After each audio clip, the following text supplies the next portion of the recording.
Very good evening all. आवाज आ रही है आप लोगों को मेरी यहाँ पे लाउड एंड क्लियर?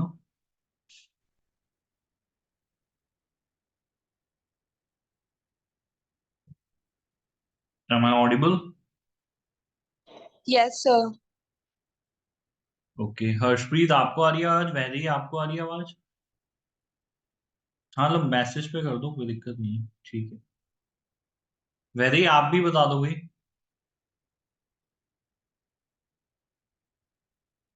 मैसेज भी चलेगा, हाँ मैसेज चलेगा।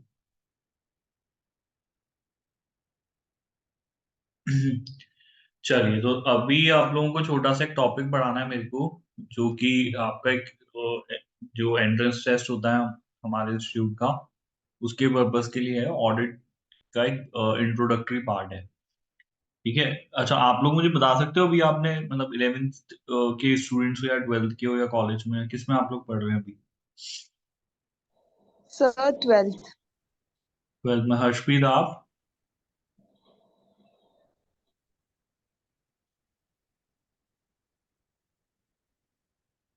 अच्छा, आपने 12th क्लियर किया है। वैसे ही आप?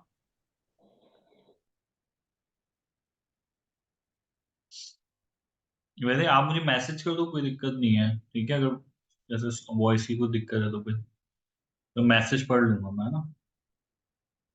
चलिए, तो मैं ये उम्मीद करता हूँ कि भाई आप लोगों को ये पता होगा कि फाइनेंशियल स्टेटमेंट्स क्या होते हैं। पता है फाइनेंशियल स्टेटमेंट्स किसको कहते हैं? सबको पता है?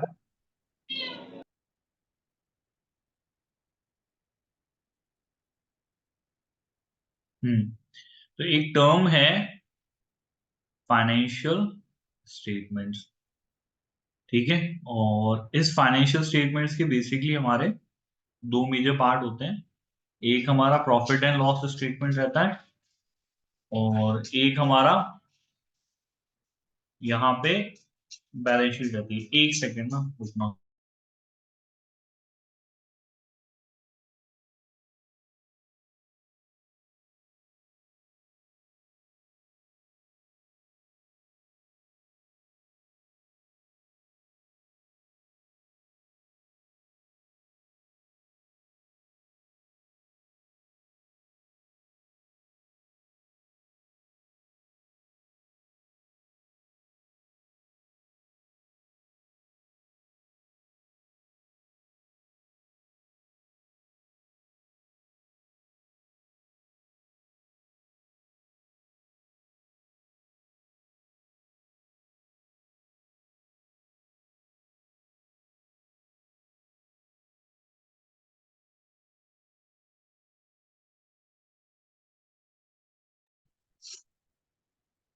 हाँ भाई, सॉरी फॉर द इंटरप्शन। तो मैं ये बोल रहा था कि भाई फाइनेंशियल स्टेटमेंट होते हैं और फाइनेंशियल स्टेटमेंट के दो अपने मेजर पार्ट होते हैं। एक अपना प्रॉफिट एंड लॉस स्टेटमेंट होता है, दूसरी हमारी बैलेंस शीट होती है। ठीक है। अब ये आप बोलोगे सर इसका डिस्कशन हम लोग क्यों ऑडिट में कर रहे हैं? देखो, ऑडिट में इस चीज का डिस्कशन करना इसलिए जरूरी है क्योंकि ऑडिट में आप लोग क्या काम करते हैं वो हमको समझना पड़ेगा। ठीक है। और ये काम करना क्यों जरूरी है वो भी हमको समझना पड़ेगा। ठीक है, दोनों ही चीजें बहुत इंपॉर्टेंट है। तो होता क्या है कि कोई भी बिजनेस जो होता है, उस बिजनेस में वो लोग क्या करते हैं, वो लोग पूरे 12 मंथ्स की अकाउंटिंग करते हैं। 12 मंथ्स की अकाउंटिंग करते हैं भाई वो लोग यहाँ पे। और 12 मंथ्स की अकाउंटिंग के एंड होने पे, खत्म होने में, फॉर द ईयर एंडिंग 31 मार्च, हम 31 मार्च को साल खत्म कर देते हैं हमारा अकाउंटिंग के हिसाब से। अकाउंटिंग के हिसाब से 31 मार्च को खत्म कर देते हैं हम लोग, है ना? ये सुनो। Yes, sir. ठीक है, तो 31 मार्च को आप फाइनेंशियल स्टेटमेंट बनाते हैं। ठीक है, तो पूरे साल आपने क्या बिजनेस किया, ठीक है, आपने क्या प्रॉफिट अर्न किया, आपने खर्चे क्या किए हैं, आपने इनकम क्या जनरेट करी है, आपके पास पूरे साल में क्या एसेट्स जनरेट हुए, और वो एंड में आकर के 31 मार्च को क्या रह गए हैं, लाइबिलिटीज आपकी क्या रह गई हैं, वो पूरा का पूरा जो समराइजेशन है वो आपको 31 मार्च पे फाइनेंशियल स्टेटमेंट के थ्रू मिलता है। It is more like a result to the business. आप पूरे साल पढ़ाई कर रहे हो, पढ़ाई करने के बाद आप अपने एग्जाम देंगे और रिजल्ट आएगा। अब आपका रिजल्ट ये बता देगा आपने पूरे साल क्या किया। ऐसे किसी भी बिजनेस का जो फाइनेंशियल स्टेटस है, उसकी स्थिति है, या जो उन्होंने जो ट्रांजेक्शन्स किए पूरे साल में, वो आप सिर्फ फाइनेंशियल स्टेटमेंट्स देख करके बता सकते हो, बता सकते हैं फाइनेंशियल स्टेटमेंट दिखा करके कि पूरे साल बिजनेस ने कैसे परफॉर्म किया होगा? यस और नो? Yes sir. ठीक है, तो ये financial statement basically these are results to the business. उसका समरी भी बोल सकते हो उनकी अकाउंटिंग में, आप इसको रिजल्ट भी बोल सकते हो किसी के बिजनेस का। अब ये रिजल्ट किसके काम आता है, कौन देखेगा इस रिजल्ट को, वो समझने वाली बात है। ठीक है, तो देखो बेटा, रिजल्ट जो है वो काम काफी लोगों के आता है। बहुत सारे लोग बात फाइनेंशियल स्टेटमेंट्स को, किसी बिजनेस को देखने में इंटरेस्टेड हो सकते हैं। से फॉर एग्जांपल कि आप क्यों किसी बिजनेस के फाइनेंशियल स्टेटमेंट्स को देखना चाहेंगे, क्यों देखना चाहोगे, सोचो एक बार कि तुम क्यों किसी बिजनेस के फाइनेंशियल स्टेटमेंट्स को देखना चाहेंगे। इनकेस अगर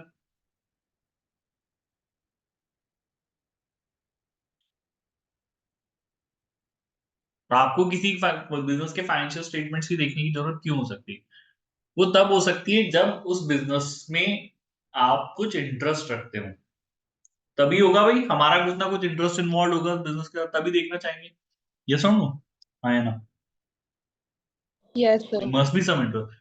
तो जैसे से फॉर एग्जांपल कि आपने उस बिजनेस को लोन दिया है, या आपसे वो बिजनेस का लोन लेने आया है, या आप एक बैंक है, तो बैंक अगर किसी भी बिजनेस को लोन देगा तो वो बोलेगा कि भाई आप आपके फाइनेंशियल स्टेटमेंट देखेंगे और उसी के बेसिस पे डिसीजन लेंगे कि आपको लोन देना है या नहीं देना।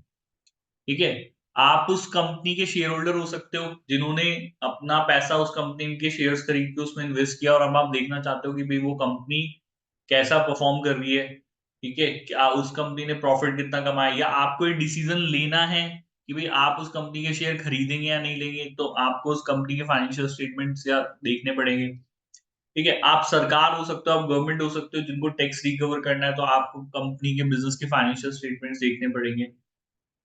तो आप बहुत सारे लोगों में से वो पर्सन हो सकते हो जिनको ये देखने की जरूरत पड़े, है ना भाई? तो फाइनेंशियल स्टेटमेंट बहुत जरूरी चीज है किसी भी बिजनेस में से रिलेटेड डिसीजन। अगर आपको लेना है तो वो आप किसके ऊपर बेस करते हैं, वो अपने फाइनेंशियल स्टेटमेंट के ऊपर बेस करते हैं। तो इससे वो इन्फॉर्मेशन आपको मिलती है जिसके बेसिस पर आप ये डिसीजन लेंगे, किसी भी नेचर का, जो भी आपका इंटरेस्ट जुड़ा हुआ है वैसा कोई डिसीजन अगर आपको लेना है तो वो फाइनेंशियल स्टेटमेंट लेंगे। तो it becomes a very important document. Yes और नो? हाँ या ना? बहुत इंपॉर्टेंस है इस डॉक्यूमेंट की। Yes sir.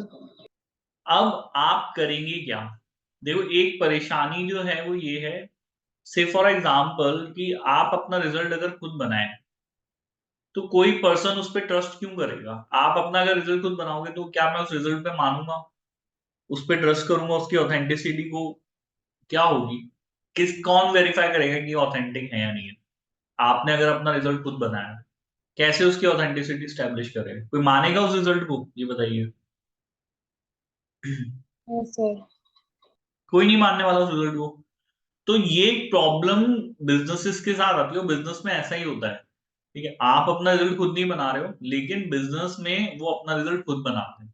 आप अपनी अकाउंटिंग खुद ही करते हो ना, अगर आप बिजनेसमैन हो तो आपके अकाउंट्स कौन मेंटेन करेगा? आप खुद करोगे अकाउंट्स मेंटेन? यस और नो? Yes sir. तो आप अपने अकाउंट्स खुद बनाएंगे, आप अपने फाइनेंशियल स्टेटमेंट भी खुद बनाएंगे। तो अब आपने जो अकाउंटिंग करी है, या आपने जो फाइनेंशियल स्टेटमेंट्स बनाए हैं, उनके ऊपर कोई भी पर्सन ट्रस्ट करे क्यों, विश्वास करे क्यों? आप कोई बैंक क्यों माने कि ये फाइनेंशियल स्टेटमेंट सही है, कोई इन्वेस्टर क्यों माने ये फाइनेंशियल स्टेटमेंट सही है, गवर्नमेंट क्यों माने फाइनेंशियल स्टेटमेंट सही है? ठीक है, कोई क्रेडिटर क्यों माने फाइनेंशियल स्टेटमेंट सही है, कोई भी पर्सन क्यों माने कि ये फाइनेंशियल स्टेटमेंट सही है? ठीक है, तो एक बड़ी प्रॉब्लम जो इसके साथ है वो ये है कि भाई फाइनेंशियल स्टेटमेंट्स की ऑथेंटिसिटी पे एक क्वेश्चन मार्क है। कोई मानेगा ही क्यों इस पूरी दुनिया में कि फाइनेंशियल स्टेटमेंट सही बने हुए? क्योंकि उन्हें बाय द बिजनेसमैन देमसेल्व्स बनाया गया। तो इसके लिए हमारे पास एक प्रोसीजर है, एक प्रक्रिया है, जिसको हम लोग यहाँ पे ऑडिट कहते हैं। तो ऑडिट में बेसिकली हम लोग इन फाइनेंशियल स्टेटमेंट की ऑथेंटिसिटी स्टैब्लिश करने का काम करते हैं। क्या काम करते हैं हम लोग? टू स्टैब्लिश ऑथेंटिसिटी, या एक वर्ड में और सिंपल लिख देता हूं, to establish trust on financial statement. तो इन फाइनेंशियल स्टेटमेंट्स पे ट्रस्ट दिलाने का काम, विश्वास दिलाने का काम आप करेंगे ऑडिट के अंदर। आ रही है बात समझ में मेरी यहाँ पे? यस और नो? Yes, sir. ठीक है, तो आप काम क्या कर रहे हो?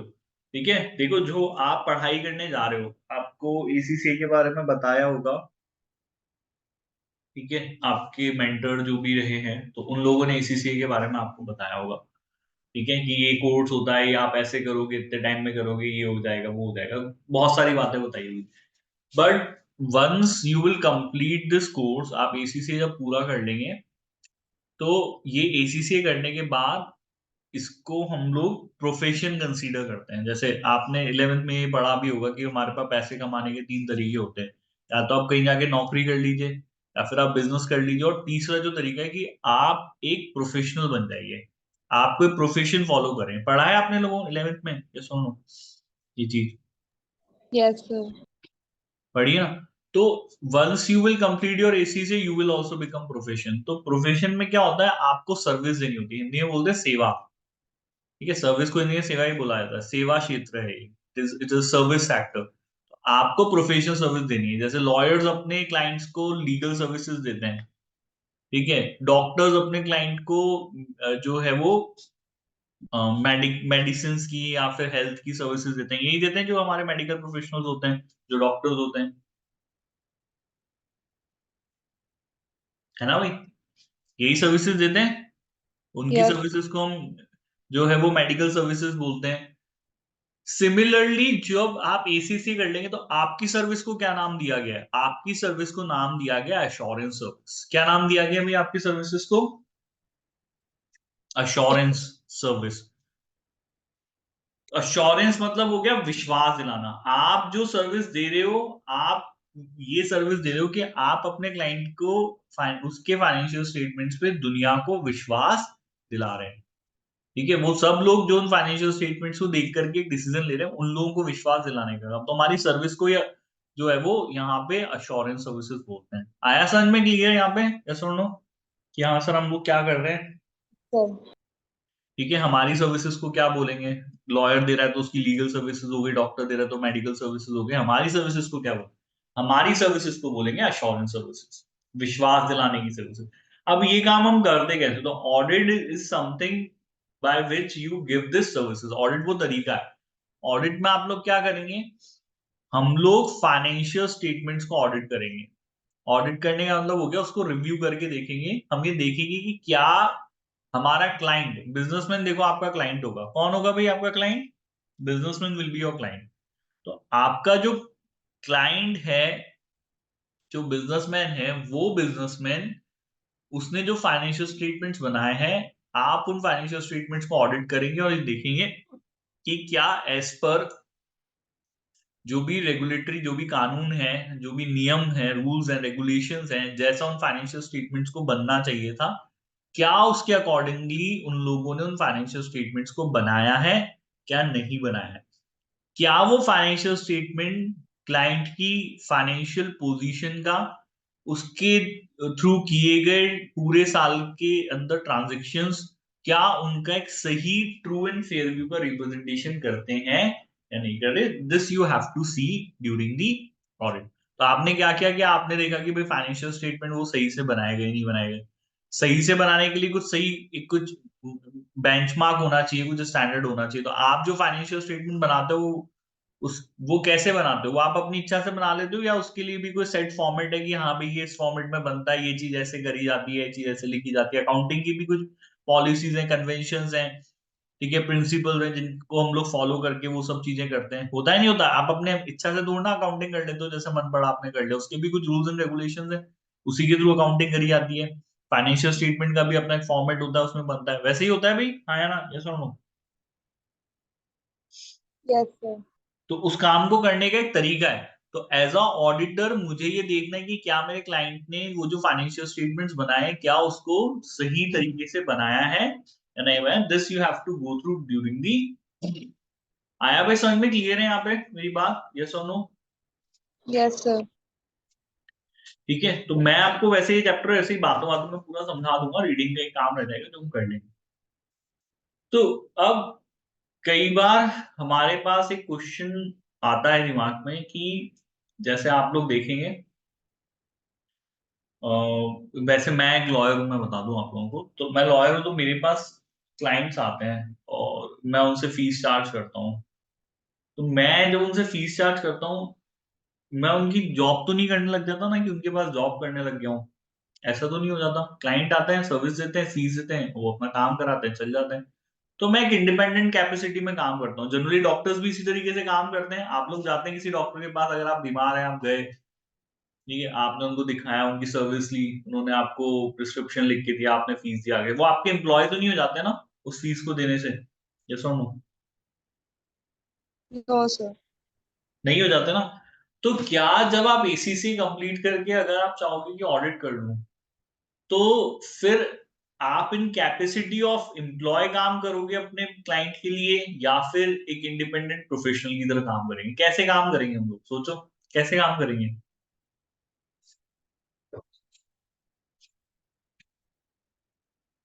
जल्दी सोचो, कैसे काम करेंगे?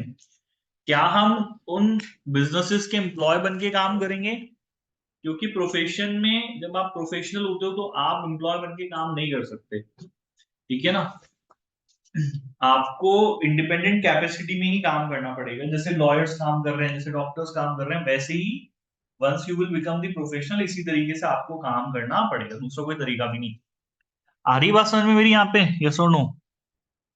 Yes, sir.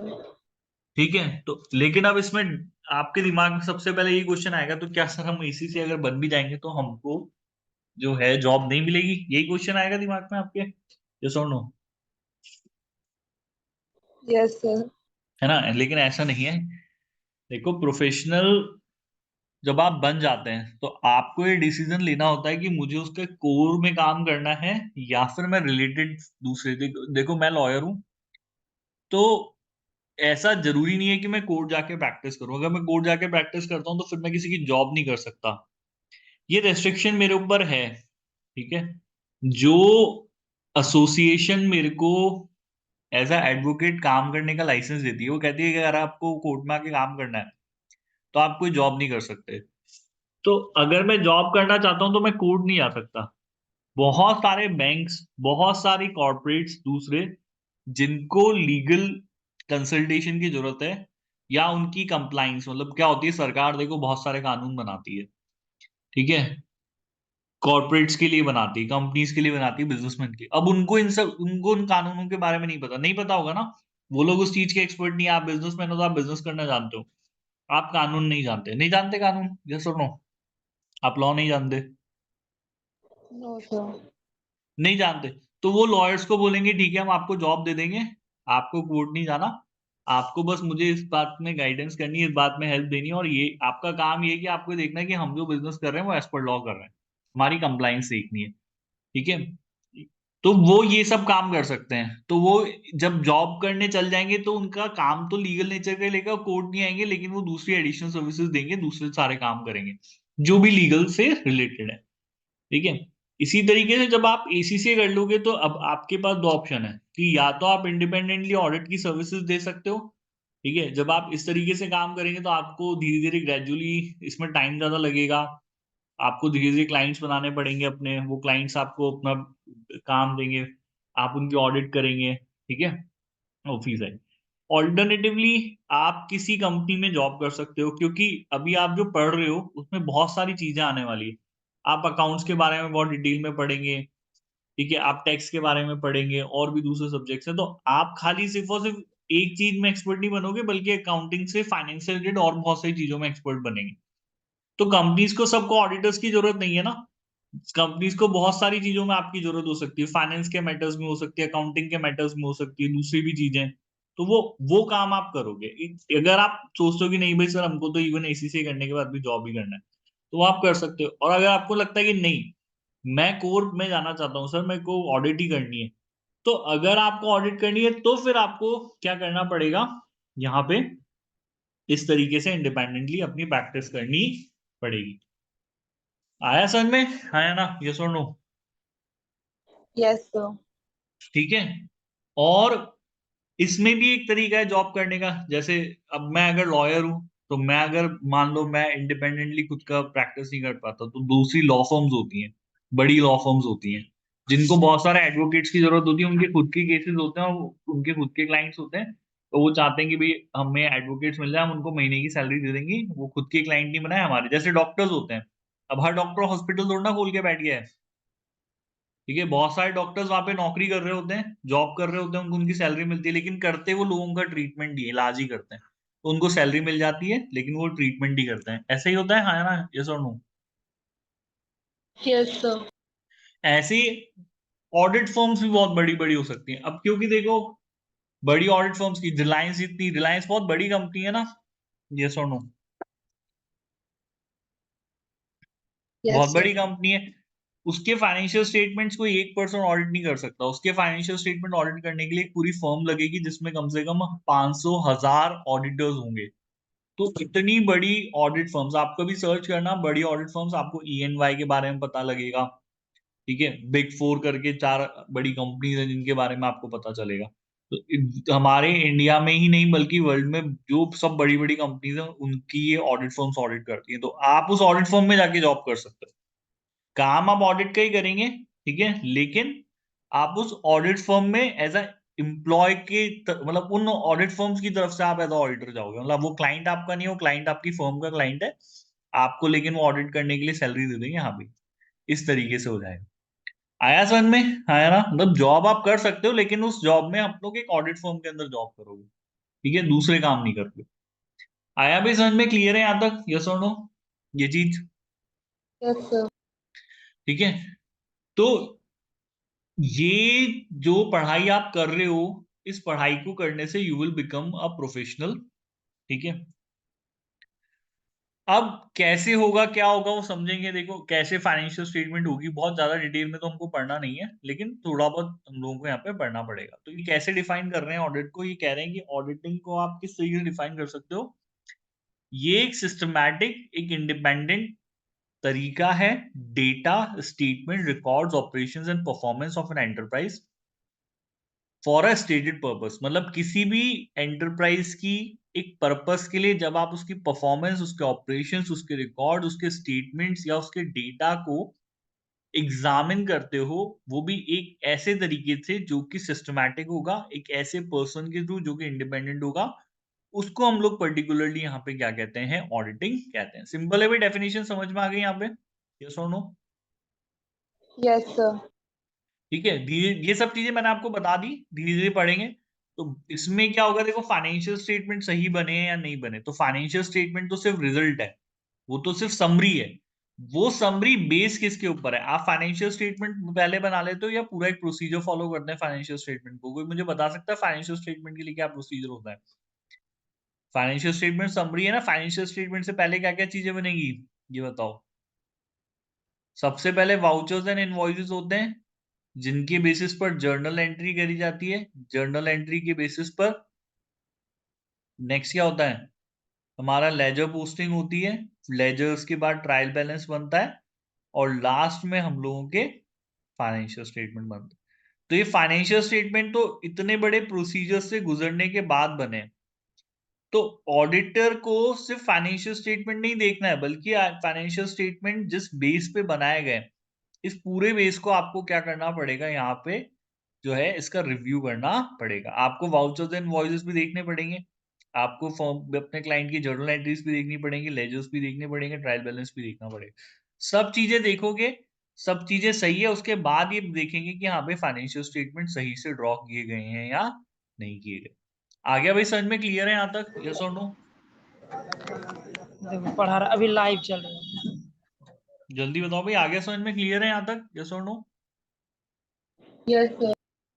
ठीक है। So financial statement is not only concern with the financial statement, financial statements की ऑडिट करना, it is concern with the complete procedure through which the financial statement has been made. ठीक है, बहुत सारी चीजें आ जाती हैं उसमें, बहुत डिटेल्ड काम होता है, ठीक है। तो आपको बुक्स ऑफ अकाउंट्स भी देखनी है, it is done by an independent qualified person, ठीक है। हर कोई ऑडिट नहीं कर सकता है। क्या कोर्ट में जाके हर कोई केस लड़ सकता है क्या, ये बताओ? हर कोई पर्सन लड़ सकता है कोर्ट में आके केस? No, नहीं, sir. उसके लिए आपको एक लॉयर होना जरूरी है, वही जाएगा, ठीक है। क्या हर कोई बीमारी का इलाज कर सकता है क्या हमारे कंट्री के अंदर? जिसका मन पड़े वो अपनी दुकान खोल के बैठ जाए, डॉक्टर लिख ले, कर सकते हो आप लोग ये चीज? नहीं कर सकते, है ना? तो इन अ सिमिलर वे ऑडिट हर कोई नहीं कर सकता, उसके लिए भी स्पेसिफिक क्वालिफिकेशन है, ठीक है? एसीसी आपको क्वालिफिकेशन दे रहा है, तो आप अगर एसीसी कर लोगे, so you will be able to do the audit, ठीक है? लेकिन इसके साथ-साथ मैं आपको एक चीज़ और बता देता हूँ कि एसीसीए अगर आप कर लेंगे तो ऑडिट आप कहाँ कर सकते हो? क्योंकि ये क्वालिफिकेशन यूके की क्वालिफिकेशन है, ये पता है आपको यहाँ पे? Yes, sir. ठीक है, तो ये यूके की क्वालिफिकेशन है, तो यूके की ही कंपनीज को या वहीं के बिजनेसेस को आप ऑडिट कर सकते हो, ठीक है? तो अगर आपको स्पेसिफिकली ऑडिट करनी है, तो आपको यूके जाना पड़ेगा, ठीक है? जॉब करनी है तो कहीं भी रह के करो, उससे कोई फर्क नहीं पड़ता, ठीक है? लेकिन अगर ऑडिट करनी है, तो क्योंकि यूके की एसोसिएशन है ऑफ सर्टिफाइड चार्टर्ड अकाउंटेंट्स, ठीक है? तो वहीं जाकर के आपको ये ऑडिट करनी पड़ेगी। इंडिया में रह के काम करना चाहते हो तो हमारी इंडिया की अपनी एक अलग एसोसिएशन है जिसको institute of chartered accountants of India कहते हैं।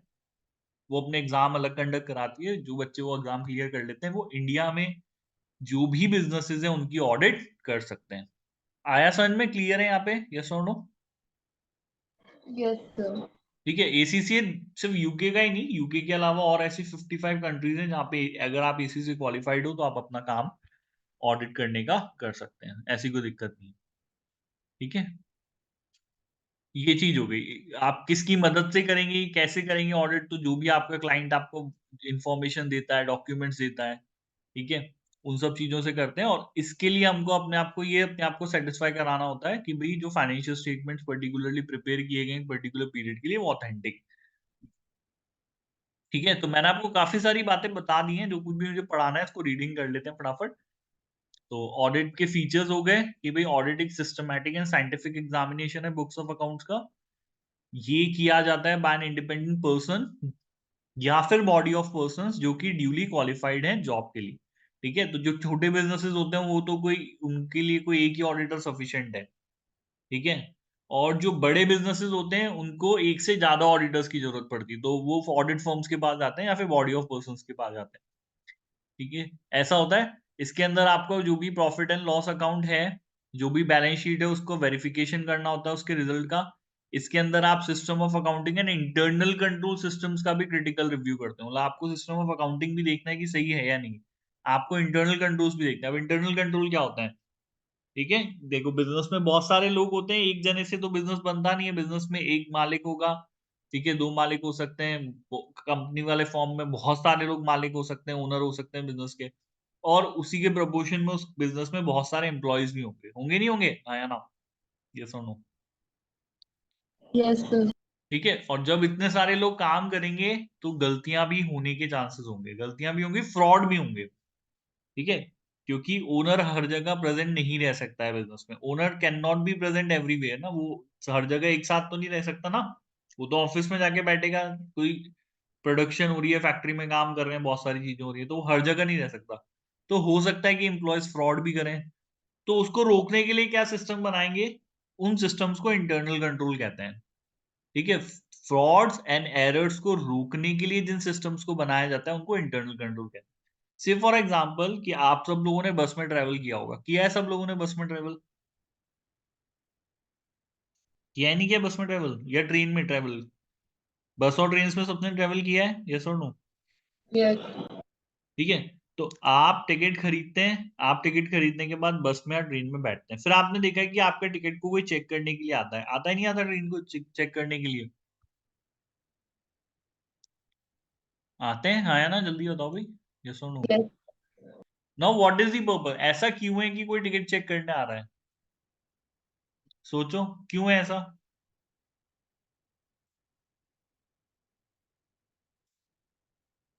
सर तो बिज़नेसमैन चेक क्या कोई आप फ्रॉड ना हो। कोई फ्रॉड ना हो, इसीलिए बिज़नेसमैन क्या चाहता है? बिज़नेसमैन चाहता है कि भई उसकी सर्विसेज़ का कोई फ्री ऑफ कॉस्ट सेवा नहीं ले, है ना? वो चाहता है कि मुझे नुकसान नहीं पहुँचाया जाए। अगर लोग बिना टिकट के ट्रैवल करेंगे तो मुझे नुकसान होगा। उस नुकसान से अपने आप को बचाने के लिए, उस फ्रॉड से अपने आप को बचाने के लिए उसने एक कंट्रोल सेटअप किया कि जब लोग टिकट खरीद के बस में बैठ जाएँ तो एक पर्सन जाकर के जाए और चेक करे कि वही लोग जो कि ऑथराइज्ड हैं, जिन्होंने टिकट खरीदा है वो वहाँ पे बैठे हुए हैं। इससे उसके बिज़नेस को लॉस होने से बच रहा है, फ्रॉड होने से रुक रहा है ना भई?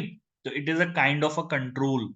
इसको हम लोग इंटरनल कंट्रोल कहते हैं। आया समझ में? आया ना? Yes, sir. So as per your business needs, आपकी बिजनेस की जरूरतों को देखते हुए ऐसे बहुत सारे कंट्रोल्स आप बना सकते हैं। जैसे आपका बिजनेस है, जिस भी तरीके का आपका बिजनेस है उसको ध्यान में रखते हुए जैसे आपकी जरूरत है आप इन।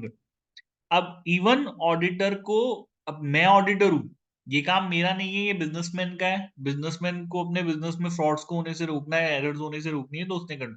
लेकिन मुझे ये समझना पड़ेगा एज अ ऑडिटर, मेरी भी ये ड्यूटी कि भाई मेरे क्लाइंट ने क्या कंट्रोल सेटअप कर रखे हैं। क्योंकि जितने अच्छे कंट्रोल होंगे उतने कम फ्रॉड होंगे, उतने कम एरर होंगे, और जितने बुरे कंट्रोल्स होंगे उतने ज्यादा फ्रॉड होंगे, उतने ज्यादा एरर्स होंगे। होगा नहीं होगा? हाँ या ना? ऐसा होगा, ऐसा? हाँ या ना? ये सुनो। Yes, sir. ठीक है। सो ये चीज देखनी पड़ेगी, इसलिए ऑडिटर के लिए भी ये चीज रिलेवेंट होती है कि वो देखे कि भाई उसके क्लाइंट ने क्या कंट्रोल्स यहाँ पे बना रखे हैं।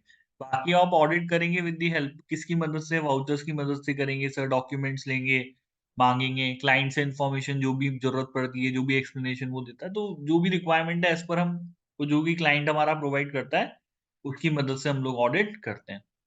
ठीक है। ऑडिटर को अपने आप को सेटिस्फाई करना होता है with the authenticity of the financial statement. तो एज अ, देखो, मेरा काम क्या है, मैंने आपको शुरू में बताया, मेरा काम है फाइनेंशियल स्टेटमेंट्स की ट्रस्ट पे लोगों को विश्वास दिलाना। तो मैं लोगों को तब विश्वास दिला पाऊंगा ना जब पहले मैं खुद विश्वास कर लूं कि ये चीज सही है। मैं तभी तो दुनिया को बोलूंगा कि हाँ ये फाइनेंशियल स्टेटमेंट सही बने हुए। पहले मैं खुद तो अपने आप सेटिस्फाई कर लूं। यस और नो? Yes, sir. ठीक है। सो ड्यूरिंग दी ऑडिट आपको पहले खुद को सेटिस्फाई करना है, ठीक है, और ये देखना है कि क्या financial statement true and fair view of the state of affairs of the concern, जो भी कुछ उन्होंने एक पूरे साल के अंदर किया है उस स्टेट ऑफ अफेयर्स का ट्रू एंड फेयर एग्जीबिशन हमारे क्लाइंट के फाइनेंशियल स्टेटमेंट करते हैं या नहीं करते, इस चीज के ऊपर आपको रिपोर्ट करना होता है। आगे समझ में क्लियर है यहाँ पे? यस और नो? Yes, sir. ठीक है। इसके लिए आप क्या कर सकते हैं? इसके लिए आप अपने क्लाइंट के पास जा सकते हैं, उसके बिजनेस में जो आपको लगता है सही वो आप कीजिए। आपको उसके बिजनेस में जो डॉक्यूमेंट उठाकर देखना है देखिए, जो चीजों को कंपैरिजन करना है चेक करना है, ठीक है, ट्रांजेक्शन्स आपको देखने हैं, कॉरेस्पॉन्डेंस एग्जामिन करनी है, शेयर होल्डर्स की मिनट्स बुक देखनी है, डायरेक्टर्स मेमो की मिनट्स बुक देखनी है, आपको मेमोरेंडम ऑफ एसोसिएशन देखना है, आर्टिकल ऑफ एसोसिएशन देखना है। तो बुक्स ऑफ अकाउंट्स की करेक्टनेस को स्टेब्लिश करने के लिए जो कुछ आप कर सकते हैं आपको सभी अधिकार दिए जाएंगे। ठीक है। तो जब आप ऑडिटर बन जाओगे तो ये कोई छोटी मोटी बात नहीं होती। जब आप अपनी क्लाइंट का ऑडिट करेंगे तो आपको बहुत रिस्पेक्ट भी मिलेगी, बहुत रिस्पेक्टफुल जॉब हो जाती है भी ऑडिटर। क्योंकि आप धीरे धीरे इस चीज को समझेंगे, जब किसी बिजनेस की ऑडिट होती है तो उन लोगों के लिए बहुत ये जो टाइम होता है ना बहुत ही इंपॉर्टेंट टाइम होता है। क्यों इंपॉर्टेंट टाइम होता है? क्योंकि अगर कोई गलती करी होगी तो ऑडिटर्स को पकड़ेगा और वो दुनिया के सामने आ जाएगी। तो वो ऑडिटर से डरते हैं सब। आप अपने पेरेंट्स से भी कभी आपकी बात हो तो अगर वो अकाउंट्स अकाउंट्स अगर ये देखते हैं तो उनको उनसे पूछना, जब साल खत्म होने वाला होता है ऑडिट चालू होती है तो बहुत ज्यादा टाइट हो जाता है शेड्यूल, उनको छुट्टियां नहीं मिलेगी, कुछ नहीं मिलेगा। क्यों? क्योंकि ऑडिट चल रही है और कोई भी बिजनेसमैन नहीं चाहता कि ऑडिटर उनकी यहाँ पे इन गलतियों को पकड़े। क्योंकि अगर ऐसा होगा, गलतियां होंगी फाइनेंशियल स्टेटमेंट्स में, तो यहाँ पे वो चीज दुनिया को पता चल जाएगी। तो इसलिए वो लोग सब एंड टाइम पे, बिल्कुल एकदम मार्च के टाइम पे आप लोग देखना बहुत टाइट शेड्यूल में काम करते हैं। ऑडिटर आता है उसको बहुत रिस्पेक्ट देते हैं, अरे सर ये सर आपको क्या चाहिए, ऐसे वैसे उसको पूरा इन्फ्लुएंस करने की कोशिश करते हैं कि भाई वो गलतियां कम निकालें। ये सब चीजें होती है। ठीक है। तो आपको एज अ ऑडिटर बहुत रिस्पेक्ट मिलने वाली है once you become the auditor, और अगर आपकी क्लाइंट्स अच्छे होंगे। बट सब चीजों में टाइम लगता है, ये एक दिन की बात नहीं है। You have to be very patient, क्योंकि एक दिन में आप वहां नहीं पहुंचोगे। आपकी पढ़ाई पूरी कंप्लीट होगी, फिर उसके बाद आप अपनी प्रैक्टिस चालू करेंगे, फिर प्रैक्टिस में आपको धीरे धीरे क्लाइंट्स बनेंगे, 4-5 साल उसमें लगेंगे, तब जा करके आपको रेपुटेशन मिलेगी। चीजों में समय लगता है, लेकिन जब बन जाओगे उसके लिए तब आपको बहुत मजा आएगा काम करने में। आ रहा है भी समझ में? क्लियर है यहाँ तक? यस और नो? Yes, sir. ठीक है। इसके अलावा हमारे ऑब्जेक्टिव्स ऑफ ऑडिटर दिखाए हुए हैं। तो as per Indian company law जो हमारा है, कंपनीज एक्ट 2013, आई होप यहाँ पे सबने सुना होगा इसके बारे में 11th क्लास में, है ना? सुना है कंपनीज एक्ट 2013 के बारे में 11th क्लास में आपने थोड़ा बहुत पढ़ा होगा? Yes, sir. सुना है. ठीक है, तो ये हमारा इंडियन कंपनीज एक्ट है, एक लॉ है जो कि सभी कंपनियों के लिए बनाया गया है। कोई कंपनी कैसे बनेगी, कैसे काम करेगी, उसके लिए जितने भी रूल्स एंड रेगुलेशन सब इसमें।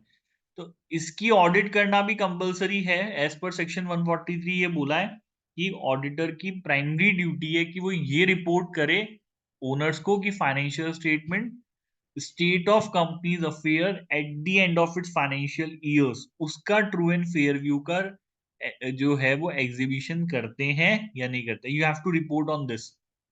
ठीक है, अगर फ्रॉड है, कोई दिख रहा है जिसको कि उन्होंने फाइनेंशियल स्टेटमेंट में नहीं दिखाया है, ठीक है, तो आप बोलोगे कि वो फाइनेंशियल स्टेटमेंट सही नहीं है। ठीक है, अच्छा आपका काम क्या है, इस चीज को समझिए।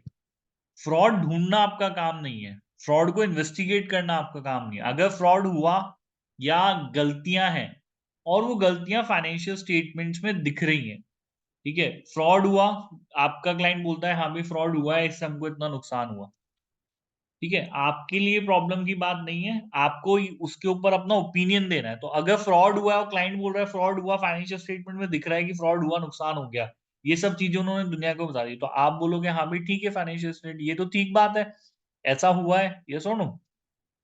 एज अ ऑडिटर आपको बस इतना ही करना है, आपको बस ये बताना है कि हाँ भाई ये चीज हुई है और इन लोगों ने ये चीज दिखा दी है। ठीक है, इसको फर्दर इन्वेस्टिगेट आपको नहीं करना है, इतना ही आपका काम बनता है।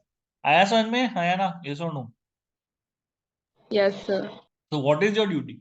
अगर कोई फ्रॉड नहीं है और फाइनेंशियल स्टेटमेंट्स उसी तरीके से बने हुए हैं तो अच्छी बात है, ये आप बोल दीजिए। कोई फ्रॉड हुआ, फाइनेंशियल स्टेटमेंट में दिखाया फ्रॉड हुआ है, दुनिया को बता दिया फ्रॉड हुआ है, एरर है, गलती है, बड़ी गलती है, सुधार लिया था, उसके बाद भी ये चीज हो गई, तो जो चीज है वैसी की वैसी अगर डिस्क्लोज है फाइनेंशियल स्टेटमेंट में, तो आपको अपना ओपिनियन उसके ऊपर देना है।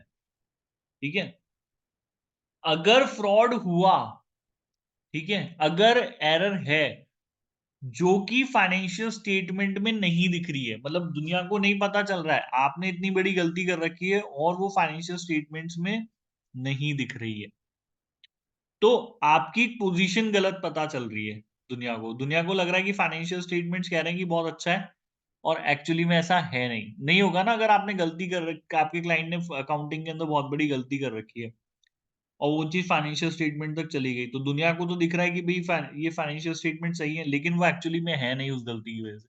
तो आप बोलोगे कि हाँ भाई सर ये गलत है, ये financial statement true and fair view का एग्जीबिशन नहीं कर रहे, इतनी बड़ी गलती है, इसको या तो सुधार लो। आया समझ में, आया ना? ये सुनो, Yes, sir. ठीक है, तो ये आपका काम है। कोई बोल रहा है, मतलब इसको और सिंपल एक अच्छा एग्जांपल देता हूँ कि कोई बोल रहा है मैं चोर हूँ, ठीक है, दुनिया को बोल रहा है भाई मैं चोर हूँ, तो ऑडिटर को देखना है ये बोल रहा है ना ये चोर है, तो आप बोलोगे हाँ भाई ये सही बोल रहा है, कोई दिक्कत नहीं है, मुझे उससे परेशानी नहीं है कि ये चोर है या नहीं है, मेरे को ये देखना था कि ये चोर है, इसने खुद ने बता दिया दुनिया को ये चोर है, मेरा काम खत्म हो गया। ठीक है, आया समझ में, आया ना? अगर मेरे को परेशानी तब होती है, बोलता कि मैं चोर नहीं हूँ भाई, मैं अच्छा इंसान हूँ, और ये चोर होता तो मुझे परेशानी होती और मैं दुनिया को बोलता भैया ये झूठ बोल रहा है, ये गलत बोल रहा है, ये सही नहीं बोल रहा है, ये चोर आदमी है और इसने दुनिया को गलत बताया है। This will be my this is my work. मेरा काम समझ में आया आपको एज अ ऑडिटर, आया ना? ये सुनो, Yes, sir. अब उसने क्या चोरी करी, वो की सब चीजें मैं इन्वेस्टिगेट करने नहीं, मेरे को वो काम नहीं करना, वो काम पुलिस वालों का होता है। ठीक है, कि भाई चोर ने क्या चोरी करी उसको इन्वेस्टिगेट करें, कोर्ट में प्रूव करें, वो सब काम उस चीज के होते हैं। मेरा काम बताना है कि भाई ये चीज सही है, ये चीज सही नहीं है, बस इतना। हालांकि फिर भी as a secondary objective, primary हमारा काम नहीं है, लेकिन एज अ सेकेंडरी ऑब्जेक्टिव पहले वही काम करना है। दूसरा काम हम लोगों का ये हो सकता है कि क्योंकि हम ऑडिट करेंगे तो हम लोगों को ऑडिट इस तरीके से करनी चाहिए कि हम कोशिश करें कि अगर कोई फ्रॉड या एरर हुए हैं तो वो फ्रॉड एंड एरर हमको मिले और हम उनको होने से रोकें। This is my secondary objective but this is not my primary objective. आया समझ में, क्लियर है बेटा यहाँ तक? यस और नो? Yes, sir. चलिए, तो दो हमारे ऑब्जेक्टिव्स हो गए, सब प्राइमरी ऑब्जेक्टिव है कि इस चीज के ऊपर रिपोर्ट ओनर्स को करनी है और अपना ओपिनियन देना है कि फाइनेंशियल स्टेटमेंट जो है वो state of affairs for a specific period उस स्टेट ऑफ अफेयर्स का ट्रू एंड फेयर व्यू का एग्जीबिशन कर रहे हैं नहीं कर, इस चीज के ऊपर रिपोर्ट करनी है, इस चीज के ऊपर ओपिनियन है। And my secondary objective is कि भाई ये ढूंढना कि कोई फ्रॉड हुआ है नहीं हुआ, कोई गलती हुई है नहीं चाहिए, उसको ढूंढना और उसको होने से रोकना। This is my secondary objective. इसके फायदे क्या होंगे ऑडिट कराने के क्लाइंट को? क्या क्या फायदे होंगे? एक तो ओनर सेटिस्फेक्शन हो जाएगा, ठीक है। ओनर सेटिस्फेक्शन की होगा, ऑडिटर आएगा काम करेगा, तो वो काम क्या करेगा, वो देखेगा कि सारे डिपार्टमेंट्स आपके काम कैसे करते हैं।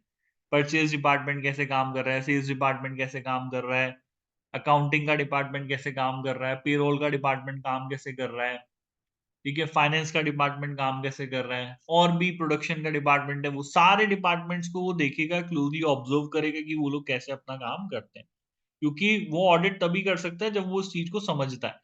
किसी चीज को आप नहीं समझते उसके ऊपर क्या ओपिनियन दोगे? आपको खुद अकाउंटिंग नहीं आती तो आप देख सकते हो कि अकाउंटिंग सही करी गई है नहीं करी गई, ये बताओ, बता सकते हो आप? सोचो। नहीं बता सकते। तो पहले हम आपको खुद को अकाउंटिंग सीखनी पड़ेगी ना। तो आप जब एसी से कर रहे हो तो वो सिर्फ आपको ऑडिट नहीं पढ़ा रहे हैं, वो आपको सारे सब्जेक्ट्स पढ़ा रहे हैं। वो आपको अकाउंटिंग भी पढ़ाएंगे, वो आपको टैक्सेशन भी पढ़ाएंगे, वो आपको फाइनेंशियल रिपोर्टिंग भी पढ़ाएंगे, वो आपको कॉस्टिंग भी पढ़ाएंगे, वो सब चीजों में एक्सपर्ट बनाएंगे आपको, ठीक है। क्योंकि जब आप ऑडिट करने जाओगे तो ये सब चीजें आपको पहले आनी चाहिए, तभी तो कमियां निकालेंगे ना, तभी तो बताएंगे भाई क्लाइंट को कि भाई तूने देख ये गलत किया है, ऐसा नहीं करना चाहिए था, ठीक है, ये सही तरीका नहीं है।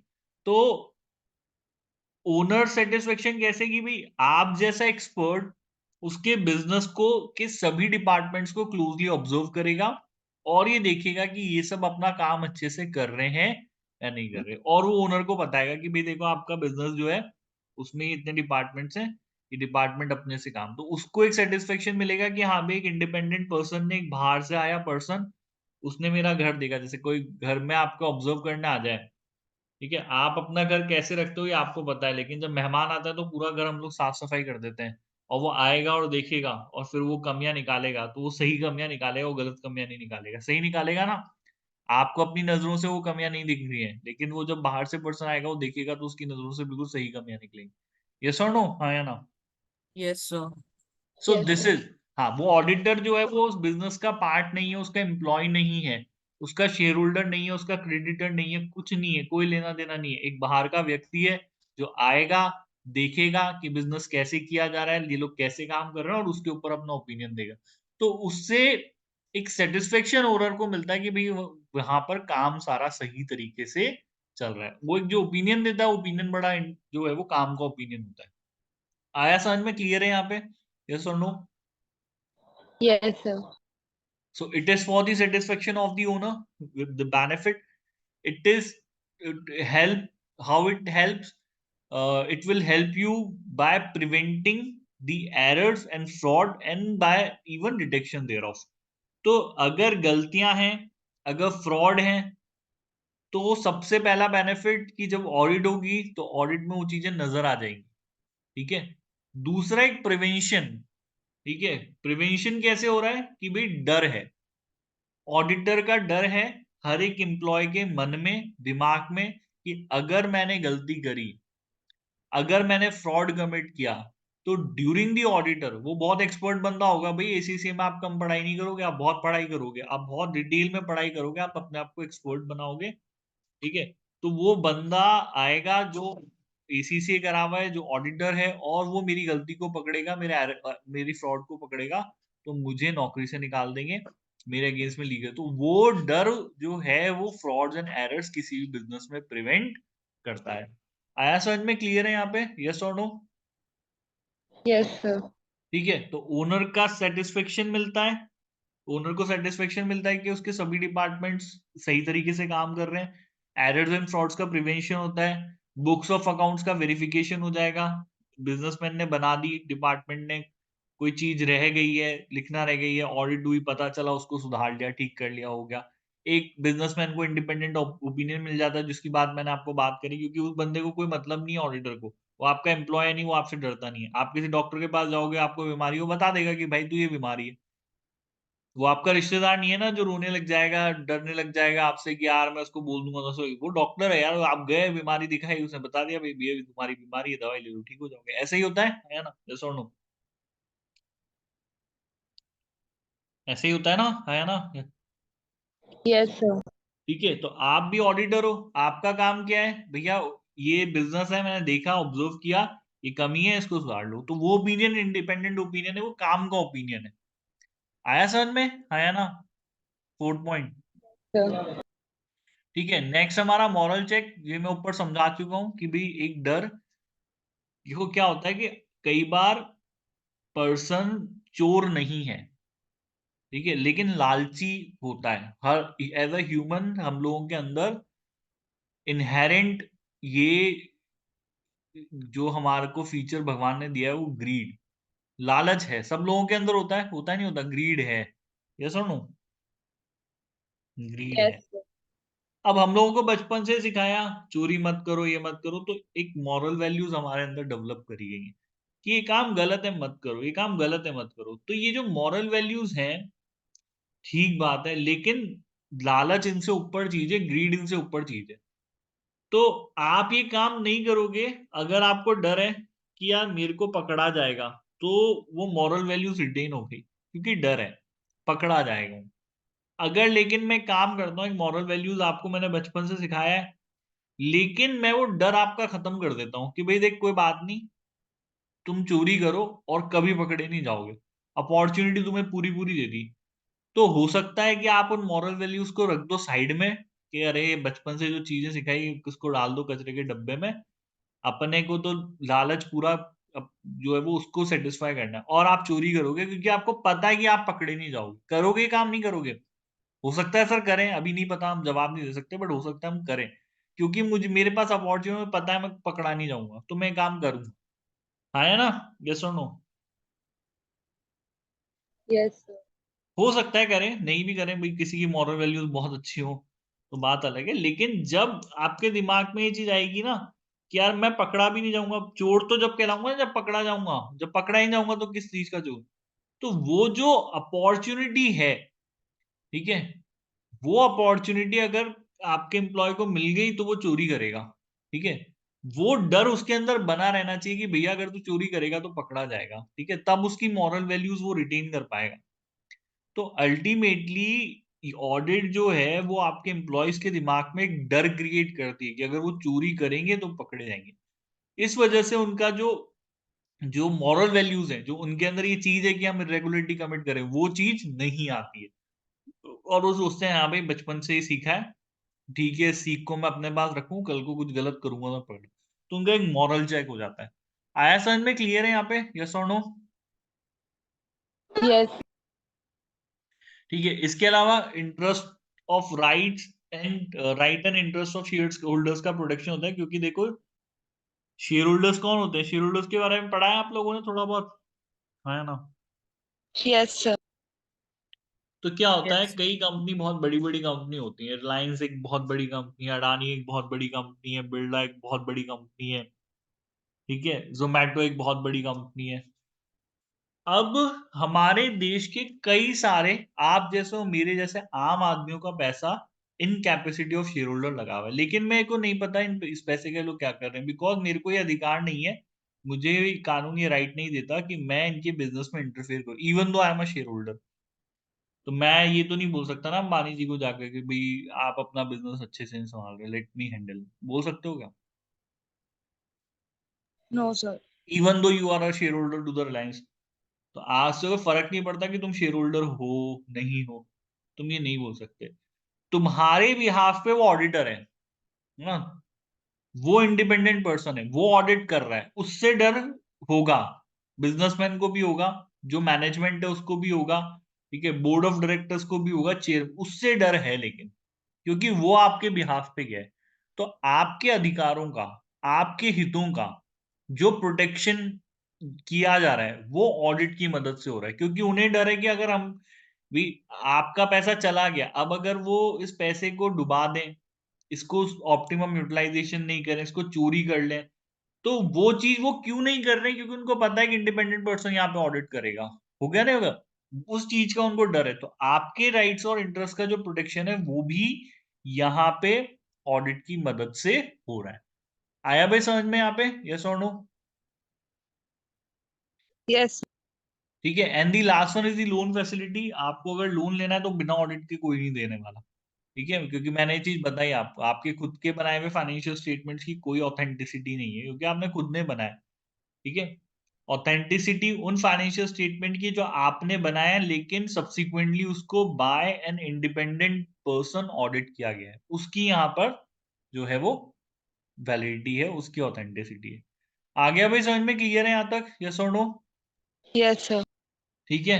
तो आज के लिए आई थिंक काफी सफिशिएंट है। एक दो टॉपिक हम लोगों के और बचे हैं, कल हाफ एन आवर की और क्लास लेंगे, इसको खत्म करेंगे। कोई डाउट हो तो आप बताइए मुझे। समझ में आया जो मैंने पढ़ाया आप लोगों को? Yes, sir. ठीक है। विशेष आपको आया समझ में? Yes sir. चलो तो फिर आज की क्लास को यहीं पे हम लोग खत्म करते हैं और इसको हम लोग कल कंटिन्यू करेंगे। ठीक है भाई, बाय, गुड नाइट।